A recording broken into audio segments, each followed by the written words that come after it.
Welcome, ma'am.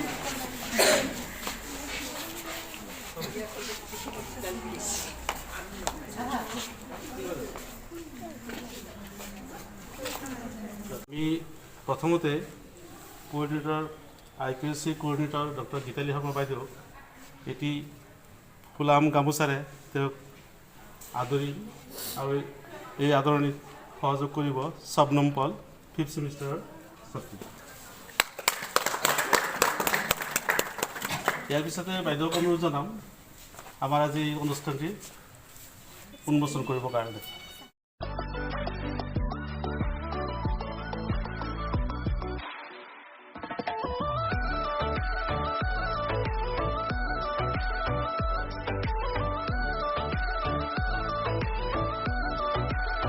ভালে হৈছে এদিনতে কৰা ফসল হিচাপে আমাৰ এই কামখন খুব ধুনীয়া হৈছে। তেওঁ ধুনীয়াকৈ কৰিছে।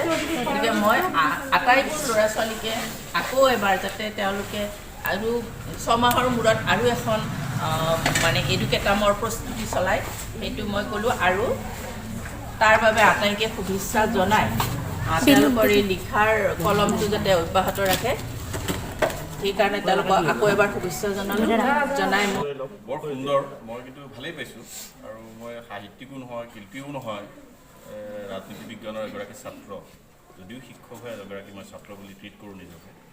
মোৰ শিকিবলৈ বহুত আছে, মিষ্টেক বহুত হৈ যায়। তথাপিও তাৰ পৰা মই এটাই দেখিছোঁ যে উৎসাহ যথেষ্ট বেছি এডুকেশ্যন ডিপাৰ্টমেণ্টৰ ছাত্ৰ ছাত্ৰী। বৰ ফূৰ্তিও কৰে, ধেমালিও কৰে। যদিও মই এডুকেশ্যনৰ টিচাৰ নহয় বৰ ধুনীয়াকৈ মাতবোল কৰে, ভাল লাগে এখন মহাবিদ্যালয়ৰ ছাত্ৰ ছাত্ৰী হিচাপে। আৰু এইকেইটা দিনত নন ষ্টপ বুলিয়ে কৈছোঁ আৰু মই IPL খেলৰ নিচিনাকৈ আমাৰ প্ৰাচীৰ পত্ৰিকাৰো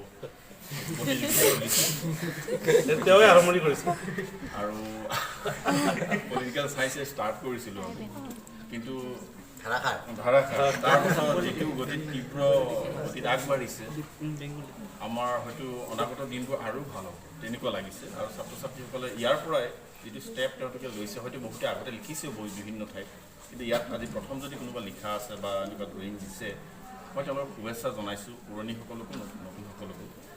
এইটো তেওঁলোকে বন্ধ কৰিব নালাগে, কাৰণ শিক্ষাটোৰ যিটো ছাবজেক্ট সেইটো এটা বেলেগ মেটাৰ আৰু আমাৰ যিটো আধ্যাত্মিক বিকাশৰ অন্যান্য দিশ আমি কাৰিকুলাৰ এক্টিভিটিজ বুলি কওঁ সেইটো এটা অন্যান্য দিশ। গতিকে দুয়োটাৰ সংমিশ্ৰণতহে এগৰাকী ব্যক্তি আচলতে পূৰ্ণাংগ ব্যক্তি হ'ব পাৰে। গতিকে এই দুটাক আপোনালোকে জীয়াই ৰাখক। আৰু ছাৰে কৈ গ'ল যে 2টা দিনত নহয় ভালেকেইটা দিনত কৰিব পাৰে, মানে আগৰ পৰা কৰিলে বেছি সুন্দৰ হয়, এইটো সত্য কথা। কিন্তু মই ভাবোঁ এই 2টা দিনত আপোনালোকে যিখিনি কৰিছে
দুনিয়া